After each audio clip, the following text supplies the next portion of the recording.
अब आपका 82 नंबर का जो प्रैक्टिकल है वो कॉन्ट्रैक्टर है। कॉन्ट्रैक्टर से 3 फेज का डीओल स्टार्टर की कंट्रोल और पावर वायरिंग करनी है आपको, ठीक है। इससे पहले प्रैक्टिकल में आपको साधारण डीओल स्टार्टर का प्रैक्टिकल करवाया था जिसमें कंट्रोल और पावर वायरिंग करवाई गई। सेम कंट्रोल और पावर वायरिंग का सर्किट डायग्राम सेम रहेगा, केवल आपको साधारण की जगह कॉन्ट्रैक्टर लेना है, ठीक है। साधारण डीओल स्टार्टर में और कॉन्ट्रैक्टर में अंतर क्या होता है कि साधारण के अंदर आपके स्विच वगैरह इसके अंदर लगे रहते हैं, फिट रहते हैं, आपको तो कनेक्शन करना है। इसके अंदर आपको स्विच ऑन पुश और ऑफ पुश बाहर से लेने पड़ेंगे, वो दे देना। ये ऑन पुश और ऑफ पुश हैं, ये आपको बाहर से लगाने पड़ेंगे, आपके पैनल बोर्ड पे सेट करने पड़ेंगे, ठीक है। और इसमें भी देखो सर्किट डायग्राम में मैंने आपको अलग अलग बताया, ये कि एनसी है, ये आपका ऑफ पुश बटन है और ये ऑन पुश बटन है, ठीक है। कनेक्शन सारा सेम है, केवल आपको टाइटल इसका चेंज करना है। 3 फेज कॉन्ट्रैक्टर डीओल स्टार्टर लिखना है, 3 फेज कॉन्ट्रैक्टर डीओल स्टार्टर का संयोजन करना है, जिसके अंदर आपको संयोजन करने में क्या क्या करना है, कंट्रोल वायरिंग करनी है और उसकी पावर वायरिंग करनी है। कंट्रोल व पावर वायरिंग दोनों वायरिंग करनी है। अब इसमें कंट्रोल प्लस पावर दोनों कमांड की गई है, और इससे पहले मैं आपको बताया था कंट्रोल अलग पावर अलग, और इसके अंदर ये कमांड कर दी कंट्रोल प्लस पावर। अब इसमें तीसरा पॉइंट था आवश्यक औजार उपकरण सामग्री, ये आपकी सेम रहेंगी, और ये जो आपकी कार्यविधि के जो पॉइंट हैं ये भी आपके सेम रहेंगे। ये सर्किट भी आपका सेम है, ये का ये उतार लेना है। स्टार्टर में कोई सर्किट डायग्राम में कोई चेंज नहीं है, केवल आपके इस मॉडल को ही चेंज किया गया, इसी का मॉड्यूलर बना दिया गया कॉन्ट्रैक्टर। तो अब इसकी वायरिंग कैसे होती है वो आपको दिखाना है, ठीक है। जो आपके डीओल स्टार्टर था उसका प्रैक्टिकल साधारण का समझ में आ गया, उसी प्रकार अपन इसका भी कनेक्शन करेंगे। इसमें भी सिंगल फेज 3 फेज के कॉन्ट्रैक्टर होते हैं। सिंगल फेज की रेटिंग 230 होती है और 3 फेज की 415 वोल्ट होती है। ऐसे ही इसमें भी सिंगल फेज और 3 फेज के अलग होते हैं। सिंगल फेज की 230 और 3 फेज की 440। आपको टर्मिनल आपको वही मिलेंगे 3 फेज के लिए भी, क्योंकि इसमें सिंगल फेज के टर्मिनल चेंज नहीं करते हैं। कई बार क्या होता है, स्टार डेल्टा स्टार्टर होता है, इसकी कंट्रोल वायरिंग को सिंगल फेज सप्लाई दे करके भी स्टार डेल्टा स्टार्टर बनाया जा सकता है। इसलिए इसमें पॉइंट वही 3 फेज में आते हैं, वही सिंगल फेज में रख दिए जाते हैं। सिंगल फेज अगर वायरिंग कर रहे हो तो एक पॉइंट छूट जाएगा, और 3 फेज की कर रहे हैं तो सारे पॉइंट आपको काम में ले लिया, ठीक है। करें अपन इसकी वायरिंग, इससे भी आपको 3 फेज मोटर चलाकर दिखाएंगे, ठीक है। इसमें आपको ओवरलोड रिले लगाने का इसमें सिस्टम बना हुआ है। इसमें आप ओवरलोड रिले भी लगा सकते हैं, इसमें आप इंडिकेटर भी लगा सकते हैं। इंडिकेटर लगाना भी सिखाऊंगा और ओवरलोड रिले भी। अब इसमें देखो ओवरलोड रिले तो यहाँ लगी हुई, ओवरलोड रिले का ये सिस्टम बना दिया गया। साधारण में ओवरलोड रिले लगती नहीं, उसको सुरक्षा के रूप में अपना आइसोलेटर या कोई सर्किट ब्रेकर अपन लगा सकते हैं। अब मैं आपको सिंगल फेज जो आपका कॉन्ट्रैक्टर वाला डीओल स्टार्टर था उसमें तो आपको इंडिकेटर लगाना मैं बता दिया था, उसमें तो सिंगल फेज सप्लाई है। आपके ये इंडिकेटर 2 रेटिंग में होते हैं भाई। आपको स्टार्टर ऑन कंडीशन में ऑफ कंडीशन में ये पता लगाने के लिए स्टार्टर में सप्लाई आ रही है या नहीं आ रही है, तो इंडिकेटर लगाते हैं। तो सिंगल फेज की रेटिंग का तो सिंगल फेज में हमने लगा दिया। एक तो ये 3 फेज रेटिंग में भी आता है जिसकी रेटिंग होती है 415 वोल्ट। तब तो क्या करना है, अगर सिंगल फेज के आपको इंडिकेटर लगाने हैं तो क्या करना है वो देखना है, ठीक है। अगर आपके पास 3 फेज के इंडिकेटर हैं और आप ये देखना चाहते हो कि स्टार्टर में सप्लाई आई कि नहीं आई, तो आप 2 फेजों के बीच में कहीं भी ये इंडिकेटर लगा सकते हैं, ठीक है। 2 फेजों में, 3 फेज में से 2 फेजों में कहीं भी इंडिकेटर लगा देना, लेकिन इंडिकेटर की रेटिंग कम से कम कितनी होनी चाहिए, 415 वोल्ट। अगर आपके पास 415 के इंडिकेटर नहीं है और 230 या 240 की रेटिंग के हैं, तो आपको इंडिकेटर कहाँ लगाना है। 415 वाला मैं बता रहा हूँ पहले, तो अगर स्टार्टर में देखना है सप्लाई आई कि नहीं आई, तो आपको 2 फेजों के अंदर इनपुट साइड में आप जोड़ दें। अगर आपका स्टार्टर ऑन कंडीशन में है या ऑफ कंडीशन में, ये पता लगाने के लिए इसमें देखो A1 A2 सीरा कहाँ है, A1 और A2 सीरे के साथ दूसरा इंडिकेटर लगा देना। यहाँ A1 और ये A2, यहाँ दूसरा इंडिकेटर लगा देना। किस कंडीशन में, जब आपके पास इंडिकेटर किस रेटिंग का होना चाहिए, 415। अगर आपके पास सिंगल फेज का इंडिकेटर है और आप लगाना चाहते हो, तो आपको एक न्यूट्रल वायर और लेना पड़ेगा इसके साथ। अब ये 3 फेज 4 वायर सिस्टम के अंदर आपको एक न्यूट्रल वायर और लेना पड़ेगा। इसमें एक तो फेज में लगाना है और एक न्यूट्रल में लगाना है। यहाँ एक फेज में लगाओ और एक न्यूट्रल में लगाओ, इसकी रेटिंग 230 वोल्ट हो तब, ठीक है। अगर आपको एनवीसी के साथ लगाना तो ये न्यूट्रल आपको मिल गया और फेज आपके एनवीसी से मिल जाएगा। दूसरा इंडिकेटर आप यहाँ लगा सकते हैं, ठीक है। न्यूट्रल देना जरूरी है, और फेज आप तीनों फेजों में से कहीं से भी आप दे सकते हैं। एनवीसी के पास सप्लाई तभी आएगी तब अपने ये सर्किट को ऑन करेंगे, ठीक है, समझ में आ गया। अब इस सर्किट डायग्राम के अनुसार आपको कनेक्शन करना है और कनेक्शन करके आपको मोटर को चलाकर देखनी। ठीक है, चलो अपन करते हैं आप कनेक्शन।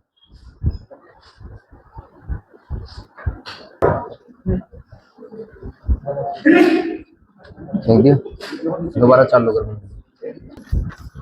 अब देखो आपको करना है कनेक्शन। अब अपने पास कॉन्टेक्टर हैं, ये तीन कॉन्टेक्टर हैं। पहली बात तो इस पे रेटिंग देखनी है आपको, सिंगल फेज मोटर चलानी है 3 फेज। सिंगल फेज के अलग कॉन्टेक्टर आते हैं, कॉन्टेक्टर की डिजाइन और संरचना सेम होती है। अब इसमें देखो यहाँ रेटिंग लिखी हुई, इस पे 240 वोल्टेज 230 वोल्टेज लिखा हुआ है, तो ये सिंगल फेज के लिए। और इस पे देखो नंबर मिटा हुआ है, नेम प्लेट से नंबर मिट जाता है। इस पे भी देखें तो इसका भी छाप है, नंबर नहीं दिख रहा है। अब आपको चेक करना है पहले, तो अगर नंबर मिट जाए, रेटिंग का पता नहीं है, तो आप चेक कर सकते हैं सिंगल फेज सप्लाई से। सिंगल फेज सप्लाई इस कॉन्टेक्टर के A1 और A2 में देना है।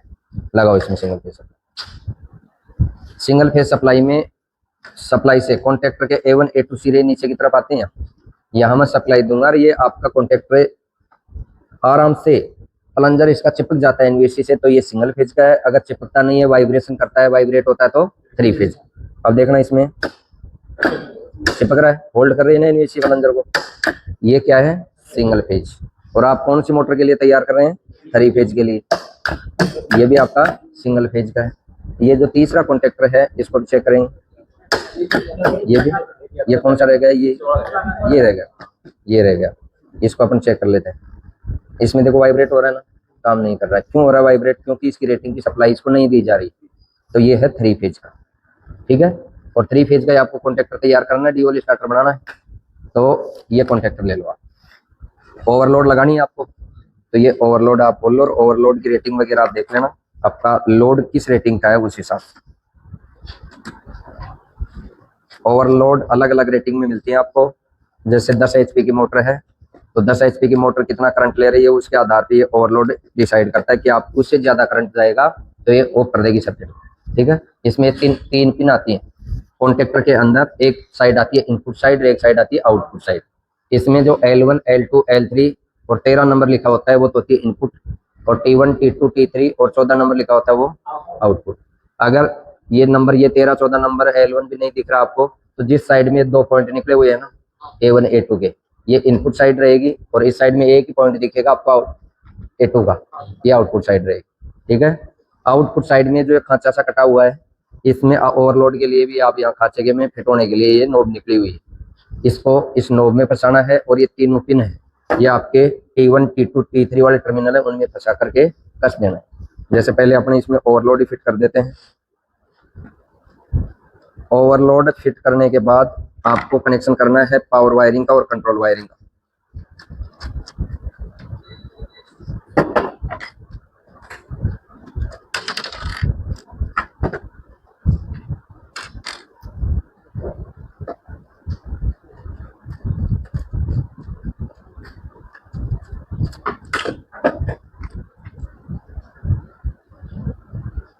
वापस कसी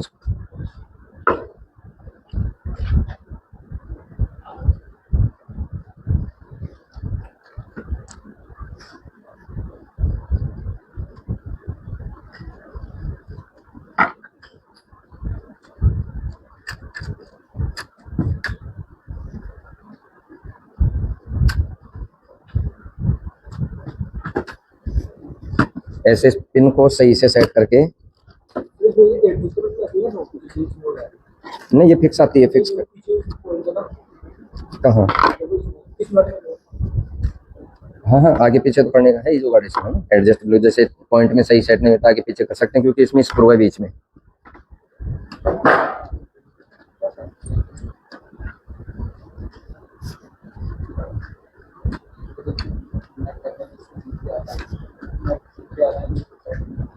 अब देखो सर्किट डायग्राम में मैंने आउटपुट के अंदर इसको ओवरलोड कनेक्ट किया हुआ है क्या, ये ओवरलोड होगी तीनों फेजों के अंदर अलग अलग।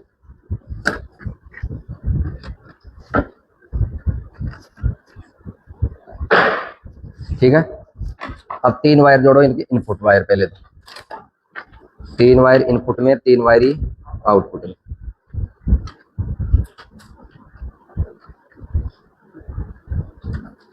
यहां से 2 के अंदर आपकी होगी कंट्रोल वायरिंग, दो तार निकाल लो कोई भी दो फेज से।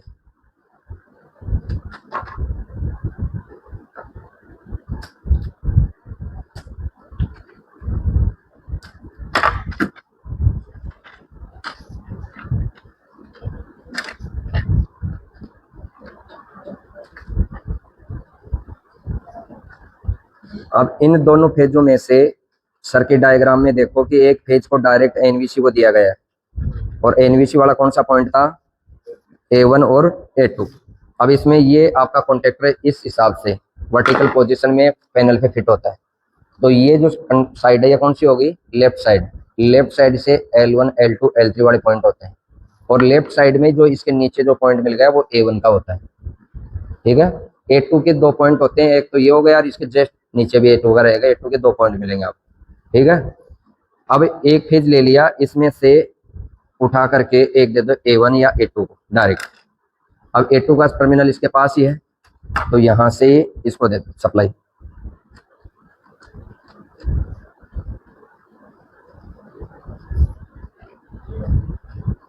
A1 में दे दिया, एक वायर आपको फेज वायर उठा करके एनवीसी को दे देना, A1 में दे दिया। जो पास में जो टर्मिनल हो उसमें दे देना, A2 में दे सकते हैं, ये फिक्स नहीं है कि आप A1 में दे दिया। अब दूसरा फेज लगाओ, इसको आप एक डायरेक्ट लगा दो एक फेज को।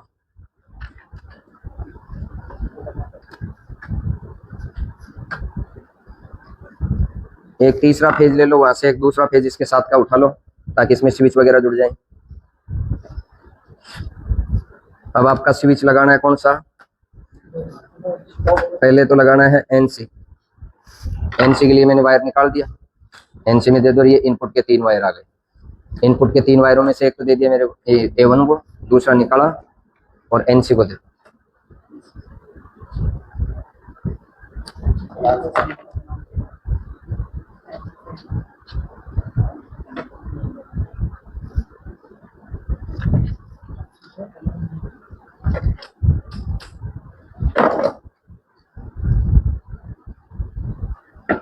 एनसी में गया, एनसी से निकालना है और एनओ में दे दो।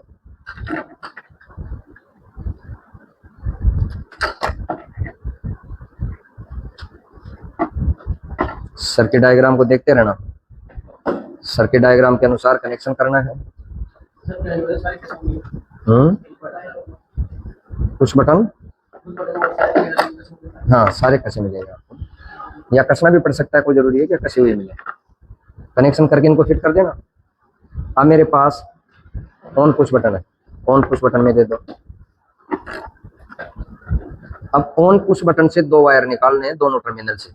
एक तो जहां से आप सप्लाई दे रहे हो वहां से निकालो और एक दूसरे पॉइंट से निकालो। 2 वायर निकाल दिए, हम वायर ने मत लगाना।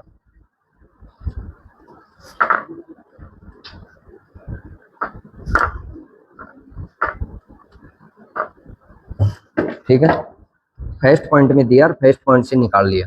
ये देना आपको 13 नंबर। ठीक है, 13 नंबर वाला कौन सा है, इनपुट साइड में 13, आउटपुट साइड में 14। अब ये तो मैं दे देता हूँ 13 नंबर में।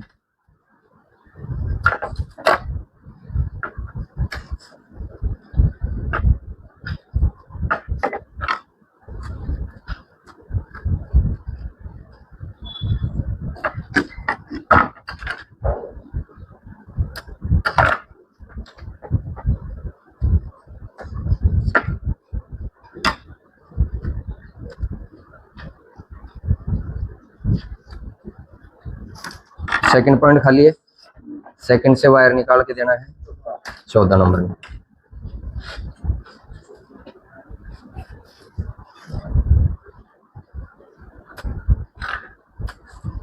और 14 से निकाल करके कहाँ लगाओगे, एनवीसी।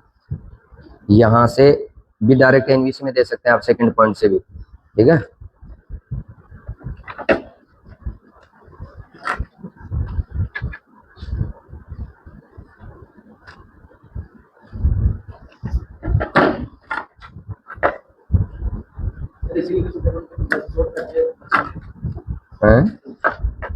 हाँ A2 का तो अभी यहाँ से भी दे सकते हैं आप। नहीं ये तो शॉर्ट ही है। हाँ इसको छोटा हो जाएगा। इसको छोड़ कर उधर से हाँ करो जाने, वही ले लो A2, इसको यहाँ दे दिया तो वहाँ सप्लाई जा रही है उसके पास, तो यहीं दे दो इसको, है जहाँ। हाँ वो माना नहीं है तार, ये तार घूमने के चक्कर में तो उसको पहले A1 में दिया, वहाँ A2 में भी दे सकते हैं अपन।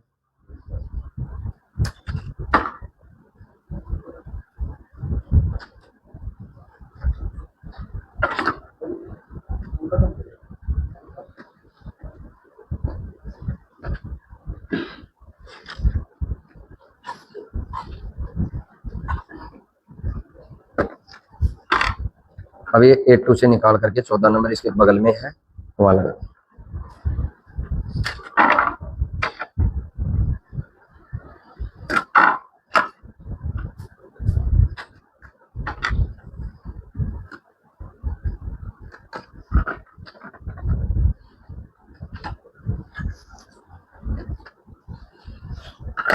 हो गया कनेक्शन, इनपुट वायर जुड़ गए, कंट्रोल वायरिंग हो गई। अब करनी है आपको आउटपुट के लिए पावर वायरिंग। ये दो स्विच हैं, आप पैनल बोर्ड पे कहीं भी इसको कस देना, ठीक है। अब आउटपुट के लिए हमने निकाल दिए 3 वायर। आउटपुट कहाँ से निकलेंगे? ओवरलोड से।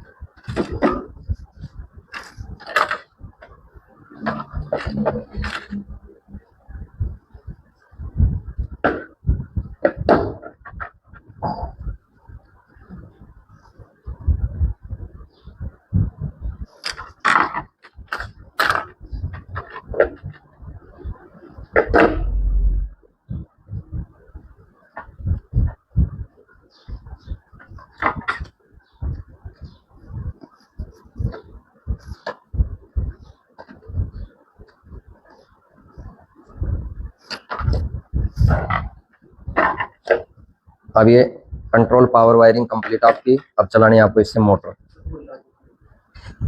OLR की जुड़ गई ना 3 पिन इसमें, OLR जुड़ गई तो बाहर आ गई ना। OLR को सप्लाई नहीं मिली, OLR को सप्लाई दे दो। कहाँ से देनी है OLR को सप्लाई? 95 में देना है और 96 से निकालना। अब इनमें से एक फेज फ्री है, कौन सा फेज है? बीच वाला।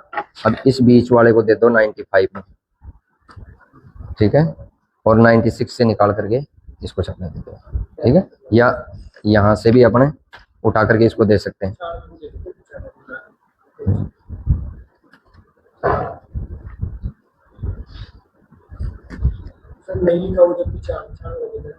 अब ये स्विच काम कर रहा है इसमें, केवल इमरजेंसी स्विच के सरणी क्रम में लगा दिया इस पेज को।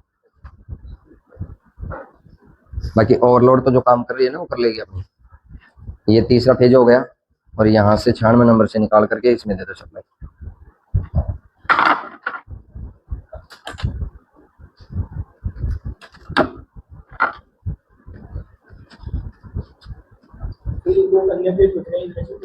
हाँ हाँ कोई भी एक में दे दो। अब उसमें तो वायर लगे हुए हैं एक्स्ट्रा वैसे ही, तो उनको क्यों छेड़ो।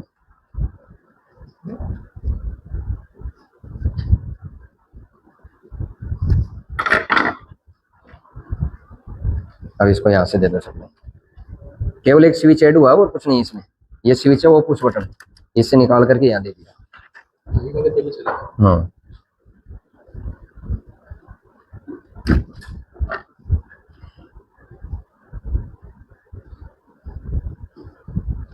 ये नहीं देंगे तो भी स्विच लगा हुआ अपना इधर।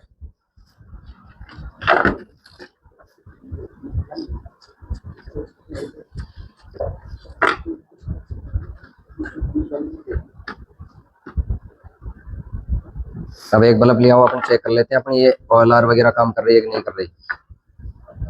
1 नंबर और 2 नंबर में सप्लाई दे दो, आगे से वायर का इंसुलेशन उतार के।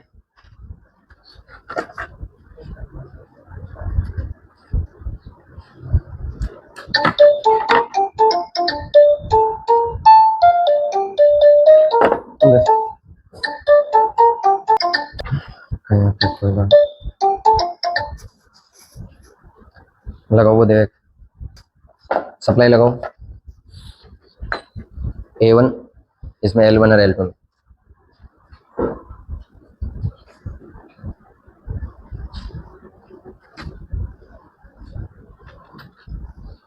स्विच दबा,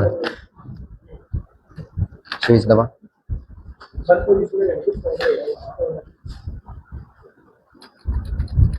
सप्लाई नहीं आ रही इसमें।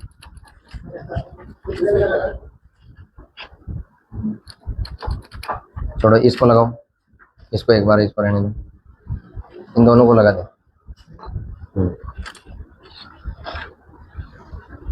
स्विच काम नहीं कर रहा ना, स्विच इसमें लगा हुआ।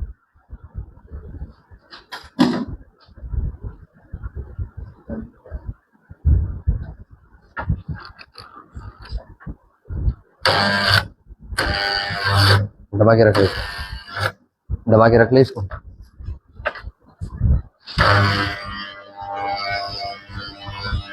ओवरलोड से बाहर सप्लाई आ रही है ना, ठीक है, हटा दे। अब ले चलो, लेके चलो, और सप्लाई देनी है इसमें। मोटर एड कनेक्ट करनी है और मोटर को कनेक्ट करके 3 फेज सप्लाई। सप्लाई चालू मत करिए। अब ये देखो 3 फेज सप्लाई आ रही है आपके पास यहाँ पैनल बोर्ड में, तो इसमें आपको इनपुट सप्लाई के जो 3 वायर निकाले हुए हैं वो ऐड कर देना इसमें।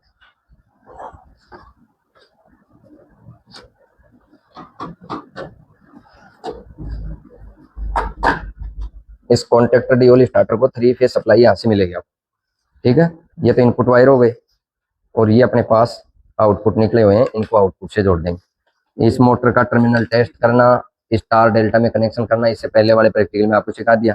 अब ये डेल्टा में कनेक्टेड है मोटर, 3 तार बाहर निकले हुए हैं, तीनों तारों को यहाँ आउटपुट में जोड़ देना। ये आउटपुट के 3 वायर निकले हुए हैं ना, इनमें जोड़ दो। वायर स्टिपर देना, टेप लेके आ।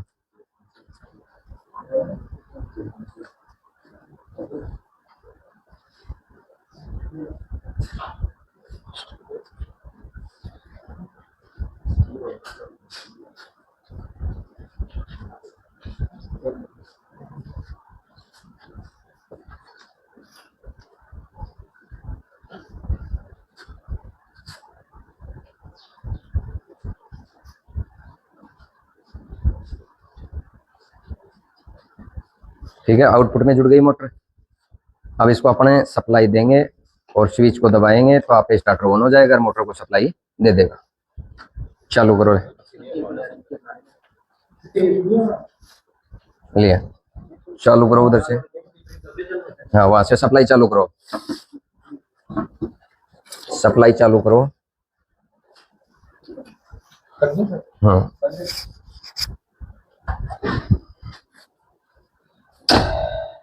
चालू हो गई, दिख रही है क्या मोटर? मोटर दिख रही है क्या? इधर लेके आ, पास में से करो। इस डीओल स्टार्टर को इनपुट सप्लाई दी हमने पैनल बोर्ड से 3 फेज, आउटपुट में जो 3 तार निकले हुए वो मोटर से जोड़ दिए, ठीक है। वायरिंग अपनी कंट्रोल और पावर वायरिंग दोनों कंप्लीट है, सप्लाई से कनेक्टेड है। सप्लाई को यहाँ से ऑन करके आप डीओल स्टार्टर के ऑन पुश बटन को दबाओगे तो मोटर चल रही है आपकी, ठीक है। ये ऑफ पुश बटन है, इससे अपन कर देंगे बंद। बंद हो गया ना।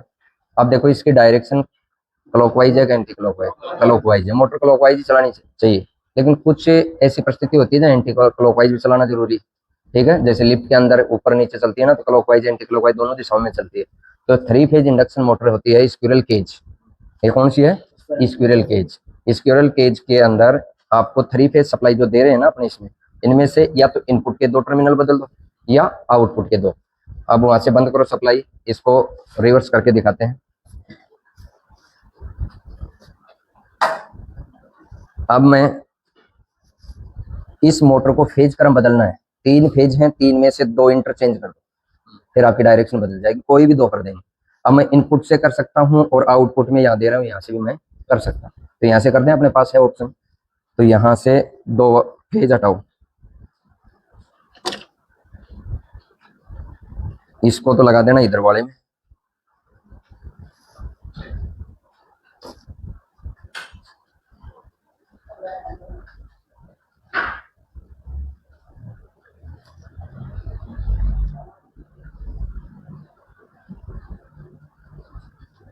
अगर आपको ये फेज क्रम बार बार ना बदलना हो तो आपका एक स्टार्टर बनता है, उसको बोलते हैं फॉरवर्ड रिवर्स स्टार्टर।